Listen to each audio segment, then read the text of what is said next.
was so late that they weren't mad because they all got donuts. And I got here on time, so you lost the donuts, and I'm really sorry.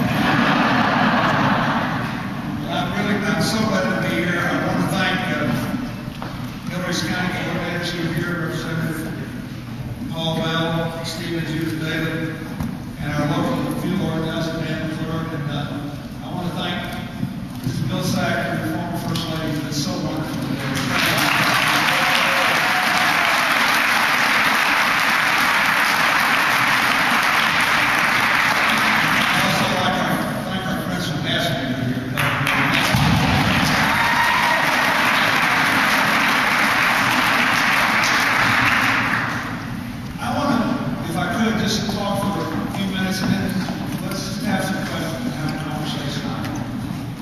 We're getting down to the lip log in this campaign.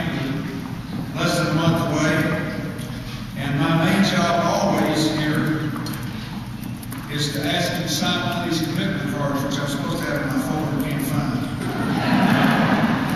But you know what they look like. And I want to talk to you a little about why. The life I live now, except at elections like this, is the Democrats trying to haul me out. I'm kind of like an old horse that keeps me born, and every election year, I want to see if I can make it around the track. But otherwise, I work in a different way. I have a foundation. I'm a library and educational program in public service in Arkansas, and my office is in Harlem, and I try to help fight childhood obesity, the rising rate of diabetes among our young people. I'm working at the teenage area, helping them to rebuild. 28 million Americans get a check every 2 weeks, don't have a bank account. I'm trying to get them a banking system. And we work around the world now. I sell AIDS drugs in 71 countries. I have healthcare projects in 25, development projects, economic health projects in many. Now we're working in 40 cities on 6 continents on the problem of climate change to prove that it can be good economics.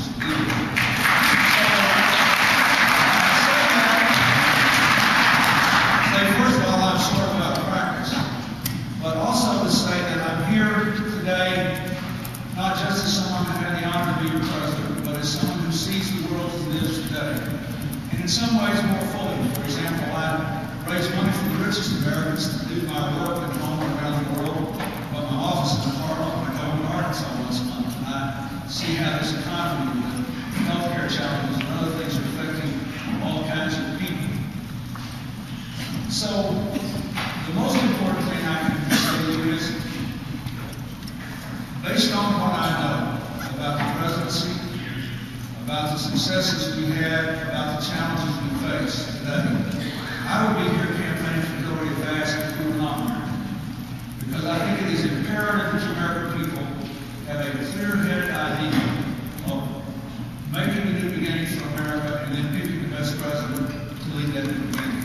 It's really a very simple decision. Who would be the best president to lead a new beginning for America?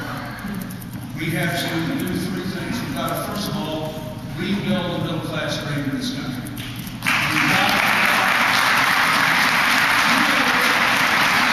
We need to believe that work again will be rewarded, that if people get a good education, do what they're supposed to do, they'll have a chance to build a decent future. And there are 3 big obstacles to rebuilding that dream. First is persistent growing inequality and income. The second is the exploding cost of health care and the loss of coverage.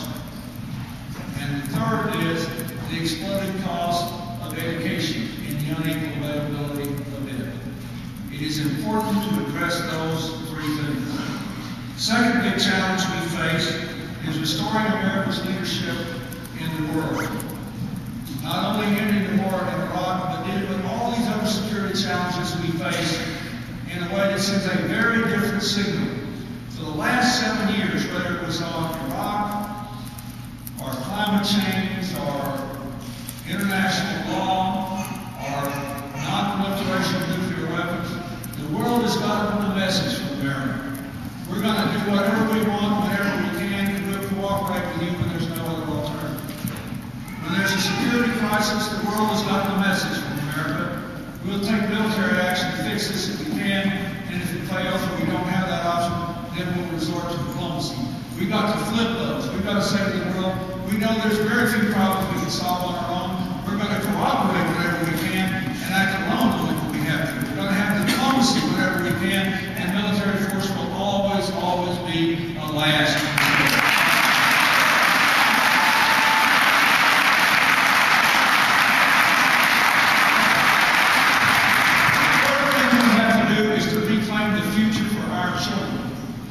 It means addressing climate change and doing it in a way that moves us toward a clean, independent energy future and grows the economy, not shrinks it. It means restoring science and technology and innovation to the forefront of federal priorities. And from everything from scientific and technological research to specific efforts in stem cell research, we cannot allow politics and ideology to undermine the progress of this country and guarantee our children the best possible future. So that's what we have to do. Hillary has a vision to do all that by pursuing big goals, to restore the middle class dream, restore our standing in the world, reclaim our future for their kids. She has a strategy to do it. Her plans are good for health care. You know, I know something about this. And we've got three big things to do in health care. Her plan does the best job, I think, of doing them all. One, and most important to most of you, is we've got to have affordable coverage for all Americans at long last that cannot be taken away. It is a moral imperative. But if we don't do something to control the cost and bring it in line with our competitors, you can make me dictate for the day. I can give you health care, and we still would be able to afford it within 5 years. The system we have in America, while it doesn't cover 1 in 6 Americans, and 1 in 3 Americans is without health care during some portion of every year. And a lot of people have health insurance until they really need it, and then they find out their policy didn't cover what they were told it was. Like, you all know stories about this. But it costs $700 billion more than any other healthcare system in the world.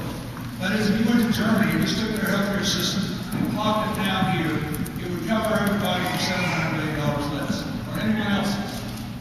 That's about the size of our trade deficit.